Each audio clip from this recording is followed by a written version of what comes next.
Halo, kembali lagi di channel Biblionarsisis Official. Kali ini kita akan membahas tentang sejarah pelarangan buku di Indonesia zaman kolonial. Bagi yang penasaran, tonton sampai habis video ini. Setelah dalam 2 seri video sebelumnya, Biblionarsisis Official bercerita tentang di antara pendiri bangsa yang gemar membaca. Sekarang, Biblionarsisis Official mengajak pemirsa untuk menyimak tentang sejarah pelarangan buku di Indonesia. Supaya kita menyadari bahwa dalam setiap laju peradaban pasti ada tantangan dan rintangannya, tak terkecuali dalam dunia buku. Di Indonesia sendiri, pelarangan buku dapat ditelusuri dari rekam jejak yang melintasi berbagai periodisasi zamannya.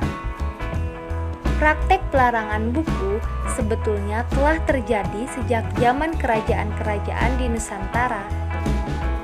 Kerajaan-kerajaan pada waktu itu melarang segala bentuk perlawanan titah raja dengan dalih bahwa kekuasaan mutlak di tangan raja. Dan raja merupakan representasi dari titisan dewa. Tetapi, dokumentasi pelarangan buku di Indonesia mulai bisa dilacak sejak zaman kolonial. Bentuk-bentuk pelarangannya yaitu berupa pengasingan atau pemenjaraan bagi siapa saja yang menulis bernada kritikan dan hasil karyanya berlawanan dengan pandangan politik dan kebijakan pemerintah kolonial. Memang, pada waktu itu belum ada regulasi yang mengatur soal pelarangan buku. Tapi faktanya, tetap saja banyak para penulis yang dipenjarakan karena dianggap berlawanan. Di antaranya, pelarangan terhadap tulisan Suwardi Surcaningrat atau yang kita kenal dengan Ki Hajar Dewantara. Beliau menulis sebuah brosur dengan judul "Seandainya Aku Seorang Belanda", yang isinya mengecam perayaan 100 tahun lepasnya Belanda dari jajahan Prancis, yang dirayakan di Hindia Belanda pada tahun 1913. Ki Hajar Dewantara dalam tulisan itu memaparkan tentang ironi masyarakat jajahan yang harus membiayai pesta kemerdekaan penjajah. Akibat dari tulisan itu, brosur yang ditulis Ki Hajar Dewantara dilarang beredar dan dirinya diasingkan ke Belanda. Tidak hanya itu, pemerintah kolonial menyita seluruh tulisan kritis Ki Hajar Dewantara dan tokoh-tokoh pergerakan lainnya.